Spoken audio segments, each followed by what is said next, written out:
ధన్యవాదాలు. నా నియోజకవర్గ ప్రజల యొక్క సమస్యలు చెప్పే అవకాశం ఇచ్చినందుకు. సార్, ఆదిలాబాద్లో ఉద్యోగ ఉపాధి అవకాశాలు ఏమాత్రం లేవు. పెట్టుబడిదారులు ఎవరొచ్చినా కూడా కేవలం హైదరాబాద్ చుట్టుపక్కనే పెట్టుబడులు పెడుతున్నారు.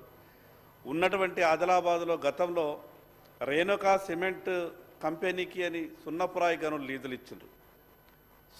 వేల కోట్ల రూపాయల సున్నపురాయి సంబంధిత కంపెనీకి లీజులు ఇచ్చినప్పుడు ఒక కండిషన్ పెట్టిండ్రు. మాకు ఈ 2000 ఎకరాలు సున్నపురాయి గనులు లీజు ఇస్తే మేము 3 సంవత్సరంలో లోపల ఫ్యాక్టరీని కంప్లీట్ చేసి 1000 మందికి ఉద్యోగ ఉపాధి అవకాశాలు ఇస్తామని చెప్పిండ్రు. 2017లో లీజు తీసుకున్నారు. 2023 వరకు అక్కడ తట్టెడు మట్టి కూడా సంబంధిత కంపెనీ తీయలేదు. మీ ద్వారా ప్రభుత్వానికి విజ్ఞప్తి చేస్తున్న, తొందరలో మరి సంబంధిత కంపెనీతో ఫ్యాక్టరీ పనులు ప్రారంభిస్తారా, లేదా గతంలో కేటాయించినటువంటి ఆ యొక్క గణనను రద్దు చేస్తారా ప్రభుత్వం తెలియజేయాల్సిందిగా విజ్ఞప్తి చేస్తా ఉన్నాను. మరి అదేవిధంగా అధ్యక్ష, గతంలో రైతులకు ₹1,00,000 రుణమాఫీ కొందరికి జరిగింది. చాలామంది రైతులకు ఇంకా ₹1,00,000 రుణమాఫీ జరగలేదు. రైతులంతా కూడా అయోమయంలో ఉన్నారు.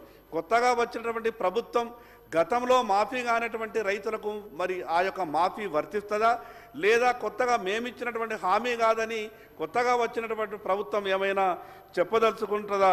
ప్రభుత్వం జవాబు చెప్పాల్సిందిగా మీ ద్వారా విజ్ఞప్తి చేస్తా ఉన్నాను. అదేవిధంగా అధ్యక్ష, 8 సంవత్సరాల నుండి రైతులకు పంట రుణాలకు సంబంధించినటువంటి కేంద్ర రాష్ట్ర ప్రభుత్వాల రాయితీ వస్తుంది. అయితే 8 సంవత్సరాల నుంచి రైతులకు పంట రుణాల మీద ₹1 కూడా రాష్ట్ర ప్రభుత్వ రాయితీ రాలేదు. కేంద్ర ప్రభుత్వం ఇచ్చేటటువంటి 3% రాయితీ మాత్రం వచ్చింది. కానీ రాష్ట్ర ప్రభుత్వం ఇవ్వాల్సినటువంటి 4% రాయితీ 8 సంవత్సరాల నుంచి ₹1 రాలేదు. ఆ విధంగా రైతులంతా కూడా నష్టపోతూ ఉన్నారు. కాబట్టి దయచేసి ప్రభుత్వం ఈ విషయం మీద కూడా పెండింగ్లో ఉన్నటువంటి వడ్డీ రాయితీ అంతా కూడా విడుదల చేయాలని విజ్ఞప్తి చేస్తూ ఉన్నాను. చివరికి ఒకటే సమస్య, ఆదిలాబాద్లో పత్తి ఉత్పత్తికి ఏసియాలోనే 2వ మార్కెట్గా పేరున్నటువంటి ఆదిలాబాద్లో టెక్స్టైల్ పార్క్ ఏర్పాటు చేయడానికి అనువైనటువంటి ప్రదేశం. కానీ అక్కడ ఎటువంటి ఇండస్ట్రీ లేదు.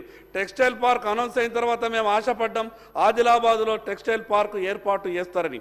మరి ఇప్పుడు వేరే దగ్గర ఏర్పాటు చేస్తున్నామంటూ చెప్పారు. కాబట్టి ఆదిలాబాద్లో టెక్స్టైల్ పార్క్ ఏర్పాటు విషయం మీద కూడా ప్రభుత్వం దృష్టి సారించాలని మీ ద్వారా ప్రభుత్వానికి విజ్ఞప్తి చేస్తా ఉన్నాను.